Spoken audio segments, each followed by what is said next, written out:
In this section, we're going to make some paragraph styles, and we're going to start off by making sure that we're all using the same workspace. You can see I've got these panels, and that's because I'm using the digital publishing workspace. Okay. Now, there are a couple of things that we need to have open in order for us to make our paragraph styles, and that is of course the paragraph styles panel, which I go to the type menu and you can see it here. We've also got one called character styles, but further up you'll notice that we've got something here called character and paragraph. Now don't get these two things confused. This is for making our paragraph styles. Character and paragraph on their own are for local styling. Okay, so I've just docked my paragraph styles panel and I've just switched to my my type tool, and I'm drawing out a type box like so, and you can see I've got a flashing insertion point. And what I'm going to do is I'm just going to type something in that's going to be a heading. So I'm just going to type in, this is going to be my heading. And I'm going to just select it by dragging over it. And I'm going to locally style it. Now you can see here I've got my character panel, and this opens up like so. But if you notice, the status panel across the top has all the same information. So whichever you prefer, if we just hide these options, because you might not see it the same way as me, so if I just hide those, okay, and then show them again, this information that pops up down here can be seen just here, look. Okay, so I'm going to use the status panel, and I'm going to change my typeface to begin with. So I'm just going to choose something a bit different. I think I'm going to go for this Acumen Pro semi-condensed. It's as good as any for now. Okay, so there's my style is coming along, and I'm just going to increase the size. I'm doing that using a keyboard shortcut of Command or Control Shift and the greater and less than keys. But if you prefer, you can use the status panel here.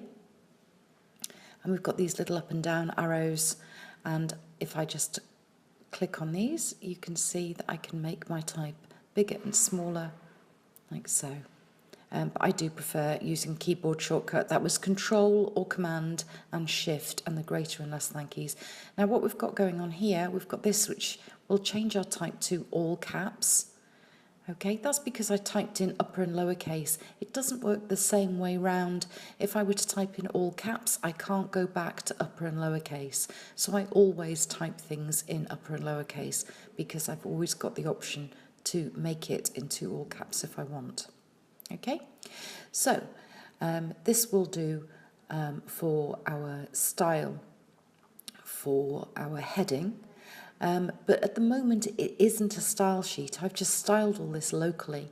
Now I'm just going to select a letter in here. It could just be a word, a letter, or even just put the insertion point somewhere on the paragraph, because these are paragraph styles. You can see we've already got one paragraph style. It's called Basic Paragraph, and there's a little plus here which is the Style Override highlighter. Now I'm going to make a new paragraph style, and you can see here that all the basic character format that I've input already is already here. The size, which is 70 point, the typeface that I chose, and the leading is depicted here in as 84 point. That's automatic.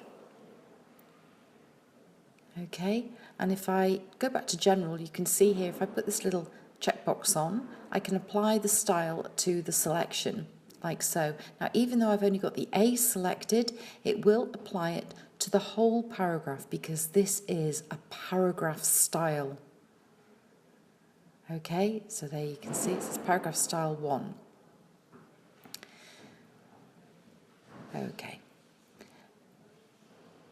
Now I've got a little bit too much space here, so I'm just going to change my leading. So I'm just going to shrink that down. Now I've actually got a negative amount of leading. If you look, I've got 66 points of leading with 70-point type, and that's called negative leading, but it's fine when I'm just using all caps because I have no descenders which are going to crash into each other. And you can see there it says paragraph style 1, which isn't really a very satisfactory name. So if I just double click on it, I can rename this, and I'm going to call it main heading. Click OK, and there you can see our heading style has been created. Okay, and now I'm going to create a different style. Now if I were to just carry on typing now, it would just type in main heading. So I'm just going to go back to basic paragraph, and I'm going to type in some blurb for a first paragraph. Usually this is a little bit bigger, and it's usually a bit of a synopsis of what's coming, or a kind of abstract, if you will. So I'm just sorry about the slow typing. There we go. This is going to be a bit of blurb about the next piece of text. There we are. A little bit more. Just trying to spin it out a bit. Okay. There we go. A kind of brief synopsis. Okay, so there we have it. So I'm just going to select this, and I'm going to, if I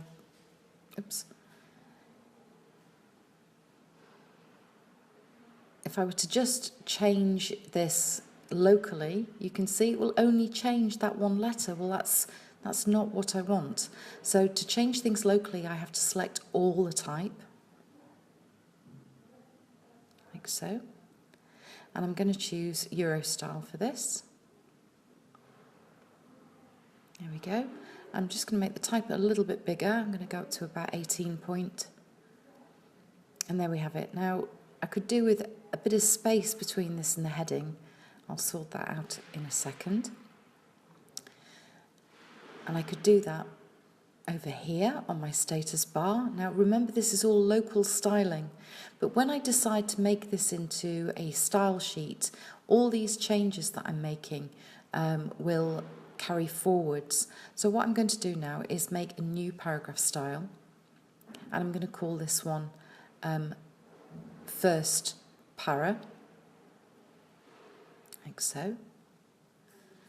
And I'm going to just have a little look, and you can see there that all my styling is just the same. I'm just going to change the leading. Now I'm changing this on the style sheet, so this isn't local styling, but I am applying the style to the selection. Okay, and I'm going to just go and edit. Oops, my mistake, don't do that. I'm just deselecting everything. So when I'm changing my style sheets, I don't need to have any text selected. I'm just editing the main heading style, and I'm just going to add a little bit of space after. So I'm going to go to indents and spacing here, and I'm going to use this command here, space after. And you can see there how much space I've added in this gap. It's much better than using a carriage return. It's much more precise, and you have a lot more control.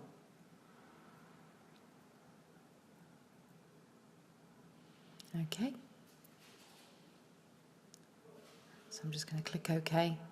And there we have it. So we've now got two style sheets. I've got my first paragraph style and a main heading. I'm now going to add some body copy, and I'm going to use some local styling here. I'm going to make it about 9 point, and I think I'll go for, I don't know, Times New Roman. There we go. And this time I'm going to go to the type menu, and near the bottom here there's something called fill with placeholder text. This saves you having to watch me type very, very slowly. Now at the moment this is not right at all. I've got 9 point text, and you can see that there is an acre of space between the lines, and that's because I've got 20 points of leading associated with that. So I'm going to have to do some editing of this style. So now I've got multiple paragraphs in here, so it would be no good at all just to put an insertion point. I need to select everything. Whoops. Or nearly everything. There we go. And I'm just going to change my leading from 20 point.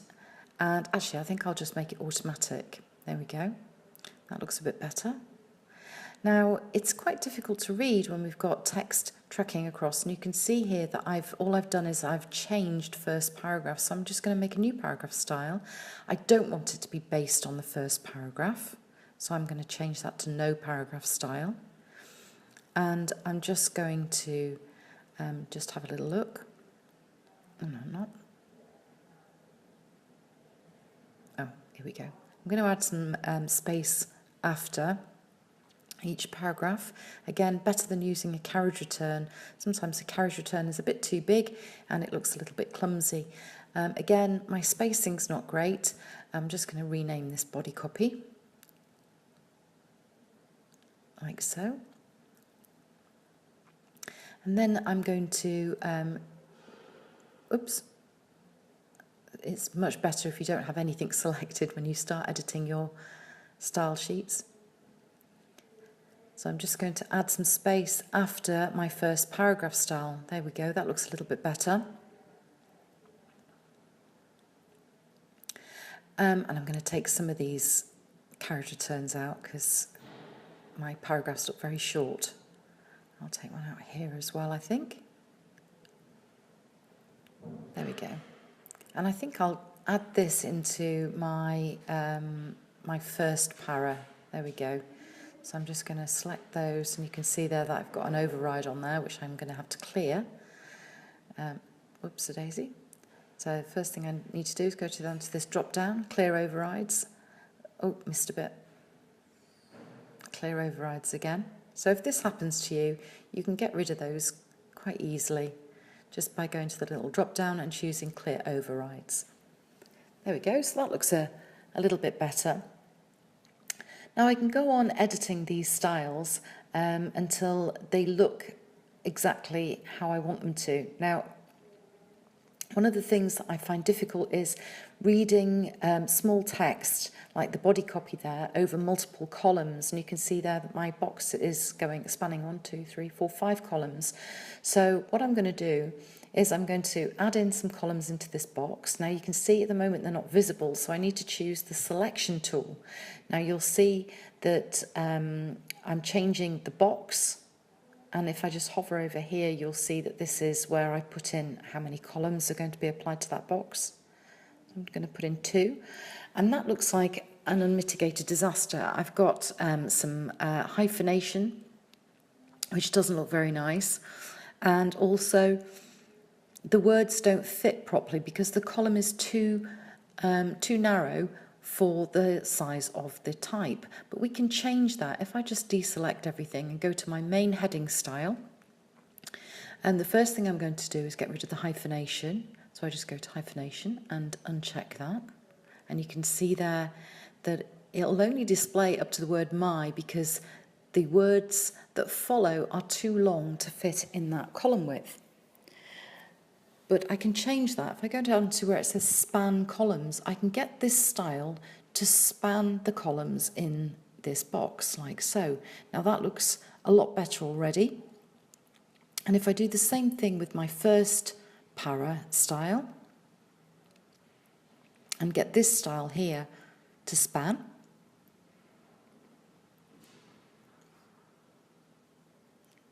take the hyphenation off, go to span columns, like so, and click OK. And that's looking a lot better. Now you can see I've saved quite a lot of space doing that.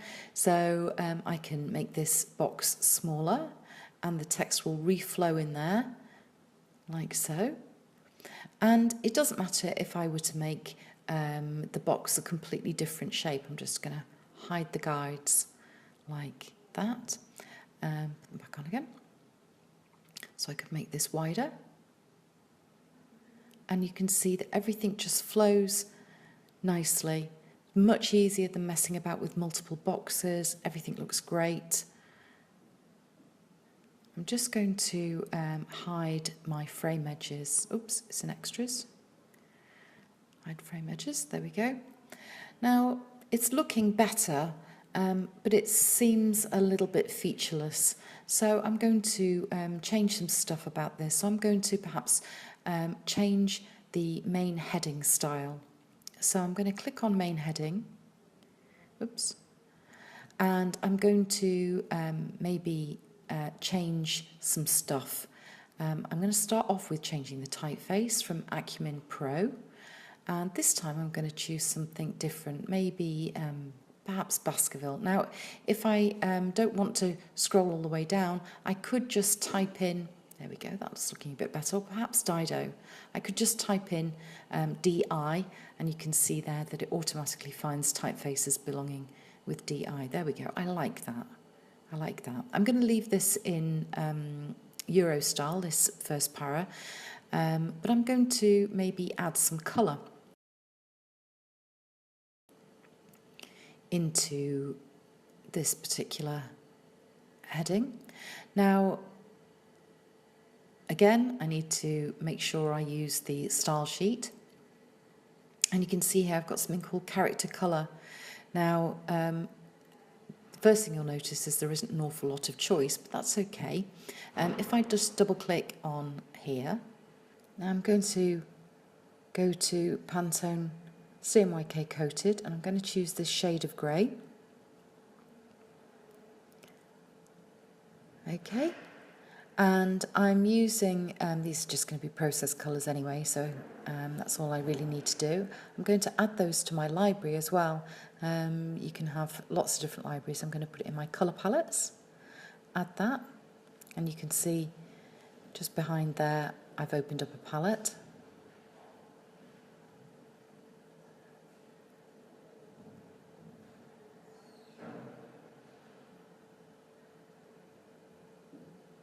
Okay, and I'm going to just add this style locally, this colour style. So I'm just going to select my heading and choose that colour. Now, you'll notice my style sheet now has an override on it. Okay, now that would mean that the next time I use this style sheet, it's not going to be in that shade of grey. So I'm just going to double click and go to my character colours, and then should find my shades of grey that I've added at the bottom. So I'm going to choose that. Oh, I'll go for the lighter one, I think. There we are, I like that better. And I'm going to click OK. Okay, so I've got rid of that override now, and that grey style is part of the style sheet. I'm also going to add some colour for this first paragraph, nothing too garish. I think I quite fancy this blue colour, so I'm going to add that locally first of all. And you can see that I've now got an override, like so. So double click, go to character colour, and there down at the bottom is that shade of blue, and click OK. And there we have it. So my styles are really coming along quite nicely now, and this as a page isn't looking too bad. And we could perhaps add some other elements. And if I move the text box around, it will always flow and look nice. Now I think I'm going to add some pictures in. Now I could add a rectangle frame, but I think I'll just go straight to place. And I need to find some pictures. I'm just going to go into my my pictures folder, I think, and find something. Excuse me while I have a quick look. No, I'm not going to use those. I think I'll use the pictures out of here. This is from some textile students' work from a couple of years ago. So I'm going to just choose 3 images. I'm just holding down the command key or the control key on a PC, and I've selected 3 images, and I'm just going to choose open.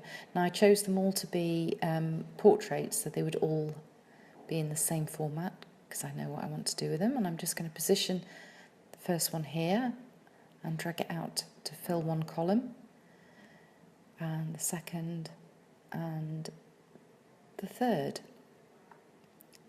Okay, and if I just deselect, maybe hide my guides,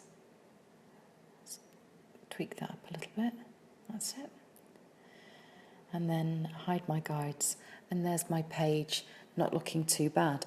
Now, whilst it took a little bit of time to set these style sheets up, my next page isn't going to take anywhere near that long to make, because I've already got my style sheets set up. Now I'm just going to go to my Pages panel and make a new page. I'm just going to shut some things down because it's getting a little bit congested. I'm just going to add my Pages panel in there. And I'm just going to call up my guides and add in a text box. So I'm just choosing the type tool, and I'm going to make a text box that's going to span 4 columns. And I'm going to open my paragraph styles, and I'm going to start off with main heading. And once again, I can just type in a new header, like so, and you'll notice it's using the same style as we had on the first page because we're using that style sheet. Now, if I change my main header, just deselect things, and change my next style to be first para, like so, and click OK, and hit return. Okay, and I'm changing my next style to be body copy on my first para style.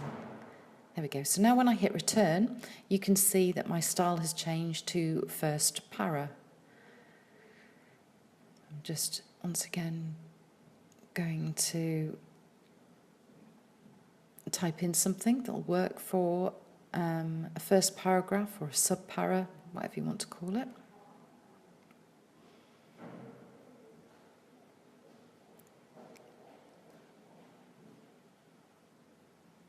So just making up some rubbish.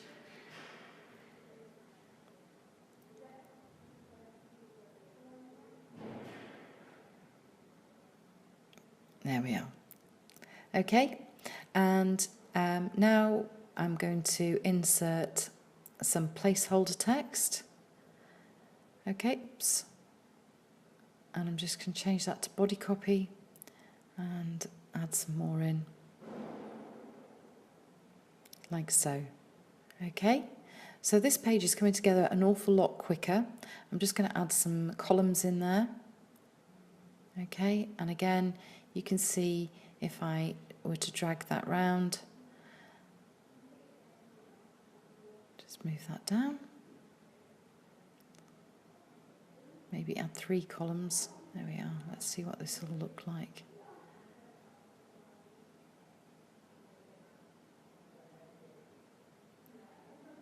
There we are. So I've added in some more placeholder type, but you can see that it's very, very flexible and very quick to implement once they're set up. And I think I'll just adjust this text box. Oh, I need my guides. Okay. Now 3 columns looks a little bit narrow now, so I think I'm just going to take that back down to 2. And I've got this nice space over here, so I think perhaps another picture should be inserted. Yeah, I think a picture will fit in there quite nicely. So file and place, find a picture. I'm just clicking on anything. I'm going to go for something that's landscape this time. And just drag that out. Now, really, I'd quite like this so the box was the same height as the type. Okay, but I don't want to distort the picture, so the first thing I'm going to do is I'm going to just change the box or the container that's holding the picture. That usually has a blue bounding box, and then if I double click on the picture, you can see I get a red bounding box which controls the picture itself or the contents. Okay, so you have container and contents. There we go. And there we have it. And that, ladies and gentlemen, is how we create paragraph styles using Adobe InDesign.